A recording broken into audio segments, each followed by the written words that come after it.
Addiction's always existed in humanity. It's always been a problem. You know, you look through the course of history, money, power, sex, drugs, whatever it is, it's always been a problem, and you can trace that through every civilization.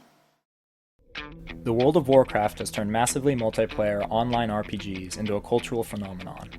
With over 8 million subscribers, it has taken what was generally a small group of gamers and turned it into a mass market product.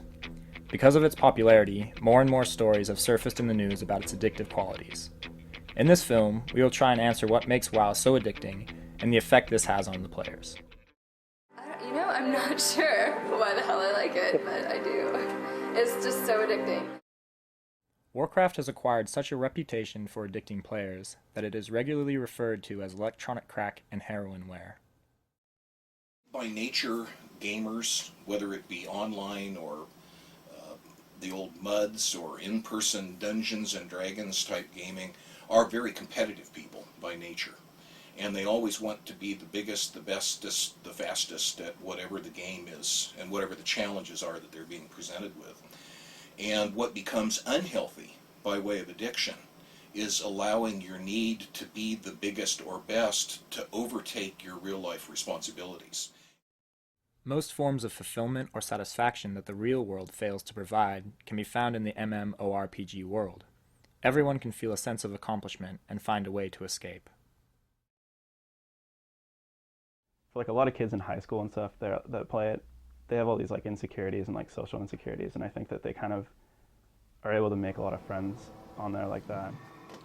Online gaming provides an opportunity for people to take on a different persona than they do in real life. It's convenient. You can start it and stop it on a dime.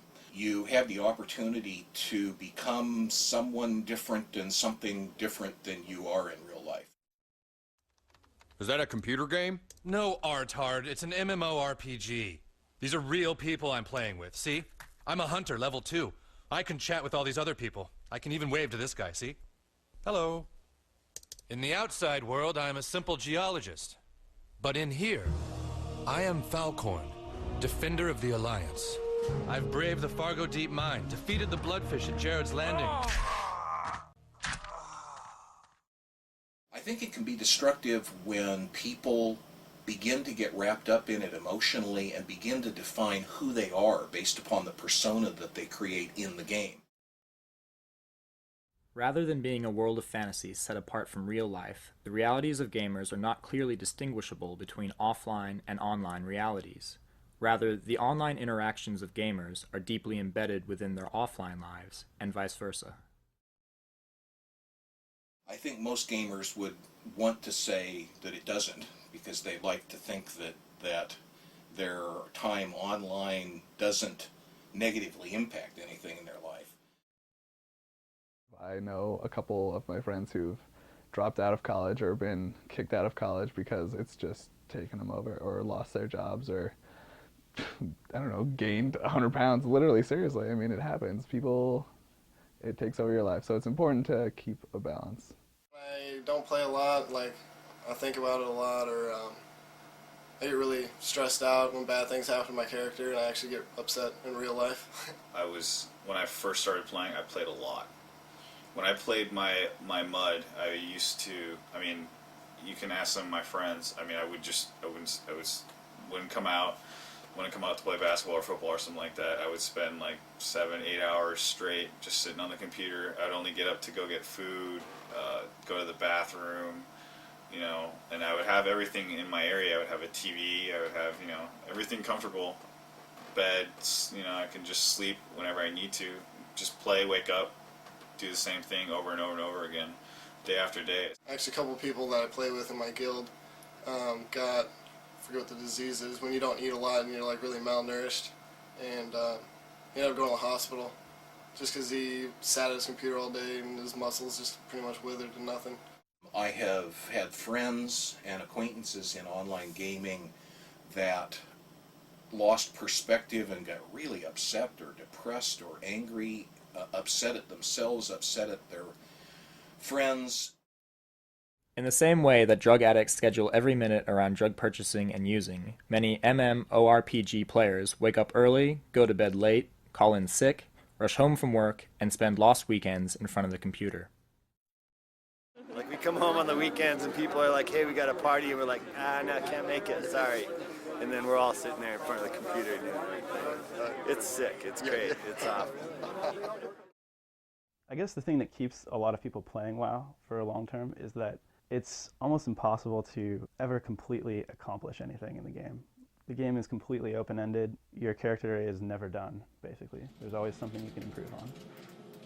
I'll play probably about 10 to 15 hours a week now. If I'm not doing that much at all, you know, I might play anywhere from like 20 to 30. Anywhere from 30 to 40 when I'm raiding a lot. I do stop and eat sometimes and go to the bathroom once in a while, but like raiding periods when we were like hardcore raiding would be every night of the week for, I don't know, 6 hours at a time at least.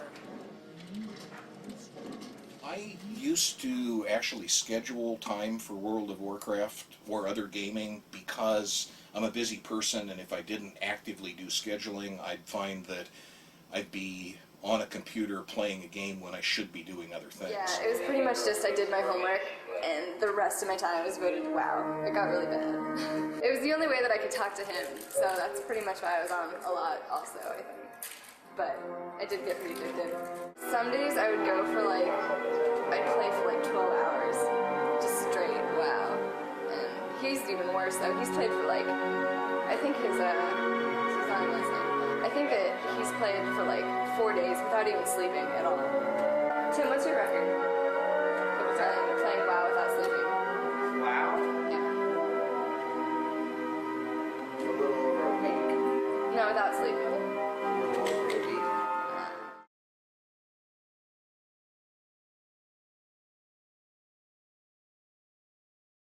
I just read the other day about how they're trying to enact new laws where they would ban certain age group from entering internet cafes.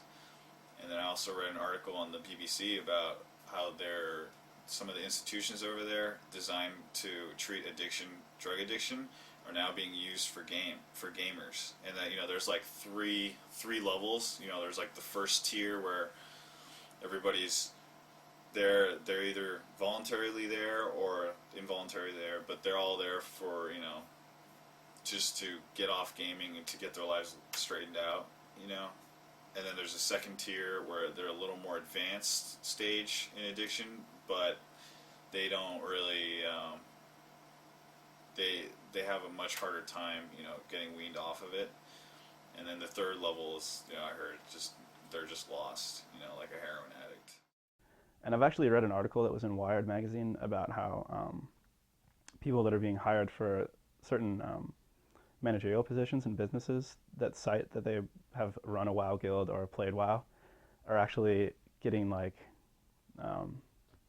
looked upon in like a better light, just because the manager or the person that's hiring is like understanding that they have this experience interacting and like being efficient, I guess.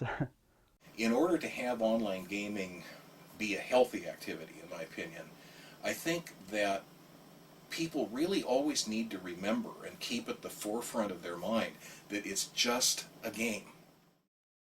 While addiction to the World of Warcraft cannot be denied, it must be looked at in a new light when compared to games of old like Super Mario and Zelda.